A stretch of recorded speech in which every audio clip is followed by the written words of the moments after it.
कुलदीप बिश्नोई के दिल्ली में डेरा डालने की निकल कर आई ये वजह, टिकट मांगने नहीं बांटने की पावर की है दरकार। मुख्यमंत्री नायब सैनी के करीबी कुलदीप बिश्नोई मनोहर लाल खट्टर की क्यों कर रहे हैं मान मनव्वर। अमित शाह ने कुलदीप बिश्नोई को कौन से मान सम्मान का दिया है भरोसा। क्या भाजपा के शीर्ष नेताओं से मुलाकात के बाद ताकतवर होकर लौट सकते हैं कुलदीप बिश्नोई? आइए जानने की कोशिश करते हैं।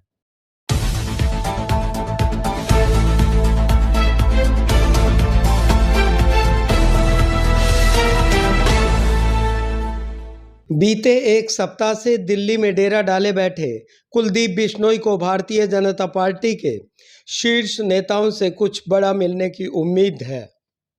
इसमें ना तो राज्यसभा की सदस्यता का ही कोई जिक्र है और ना ही अपने चहेते के लिए विधानसभा चुनाव में टिकट का ही कोई मसला है। कुलदीप बिश्नोई की भाजपा के शीर्ष नेताओं से मुलाकात के मायने इन सभी चर्चाओं से परे हरियाणा की राजनीति में भूचाल ला देने वाली बड़ी सियासी घटना हो सकती है। कुलदीप बिश्नोई की अमित शाह से मुलाकात के मायने कुछ और ही इशारा कर रहे हैं। सूत्रों से मिली जानकारी अनुसार कुलदीप बिश्नोई का दिल्ली दरबार में लगातार हाजिरी लगाना भाजपा नेताओं से आने वाले विधानसभा चुनावों के लिए सियासी ब्रह्मास्त्र पाने की मशक्कत है। माना यह जा रहा है कि यदि कुलदीप बिश्नोई की यह मुराद पूरी हो जाती है तो वे टिकट मांगने की बजाय टिकट बांटने की पावर वाले हो जाएंगे। बताया यह भी जा रहा है कि कुलदीप बिश्नोई की मांग पर हरियाणा के मुख्यमंत्री नायब सैनी का भी समर्थन है, जबकि दिल्ली दरबार में आसीन मनोहर लाल खट्टर की मान मनव्वर सिरे चढ़ने का इंतजार है। सूत्रों के हवाले से मिली जानकारी अनुसार केंद्रीय गृह मंत्री अमित शाह से मुलाकात हुई तो उन्होंने कुलदीप बिश्नोई का हरियाणा की राजनीति में कद बढ़ाने का भरोसा दिला दिया। अमित शाह ने कुलदीप बिश्नोई को अहम जिम्मेदारी सौंपने का आश्वासन देते हुए जो कुछ भी कहा, इसी के बाद कुलदीप बिश्नोई ने हरियाणा प्रभार से जुड़े भाजपा नेताओं में विप्लव देव मनोहर लाल खट्टर और अब भाजपा के राष्ट्रीय अध्यक्ष जेपी नड्डा से मुलाकात की है।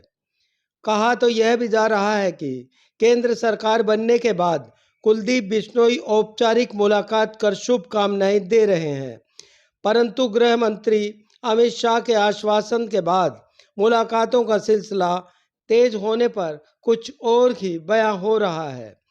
अब बात करते हैं उस सियासी ब्रह्मास्त्र की जिसे पाने के लिए कुलदीप बिश्नोई पूरी मशक्कत कर रहे हैं।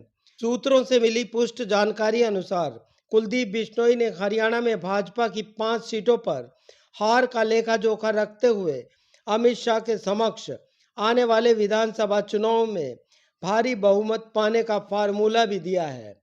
इस फार्मूले में नॉन जाट वोट बैंक और इसमें एससी समाज की अपनी और करने की जुगत रखते हुए अमित शाह से अपने लिए कुछ ऐसा करने की अनुमति मांगी है जो हिसार, भिवानी, महेंद्रगढ़, अंबाला, करनाल और फरीदाबाद में जबरदस्त कारगर साबित होने का दावा किया जा रहा है। बताया यह भी जा रहा है कि इस फार्मूले से अमित शाह प्रभावित हो गए हैं, परंतु मनोहर लाल खट्टर की हरियाणा की राजनीति में दखल अंदाजी इतनी कि अब सारा दारोमदार खट्टर पर ही।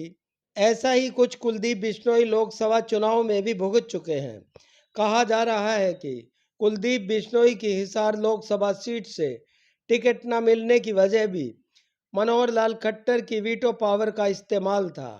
अब अगर मनोहर लाल खट्टर राजी हो जाते हैं तो कुलदीप बिश्नोई हरियाणा में भाजपा के लिए बड़े नॉन जाट नेता के रूप में सामने आ सकते हैं। माना यह जा रहा है कि अगर ऐसा हुआ तो कुलदीप बिश्नोई को हरियाणा भाजपा की बागडोर भी दी जा सकती है। इसके अलावा अमित शाह की ओर से मौन स्वीकृति प्रदान भी की गई है, परंतु पेच इस बात का कि मनोहर लाल खट्टर हरियाणा भाजपा में कुलदीप बिश्नोई को नॉन जाट नेता के रूप में कितना स्वीकार करते हैं।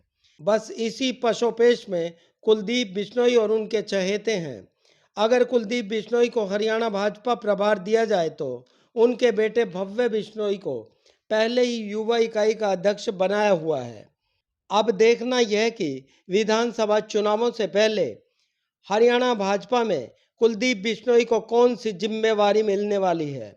नॉन जाट वोट बैंक को लुभाने के लिए कौन सा फार्मूला अपनाया जाएगा और वो सियासी ब्रह्मास्त्र भाजपा प्रदेशाध्यक्ष के रूप में है या कुछ और। आखिर अमित शाह कुलदीप बिश्नोई के कद को बड़ा बताते हुए कौन सी सियासी काठी उनकी पीठ पर रखने वाले हैं, इसका इंतज़ार है। आप इस बारे में क्या सोचते हैं? कमेंट बॉक्स में अपनी राय ज़रूर साझा करें। पेज एट नोन चैनल को सब्सक्राइब नहीं किया है तो कृपया ज़रूर करें। शुक्रिया।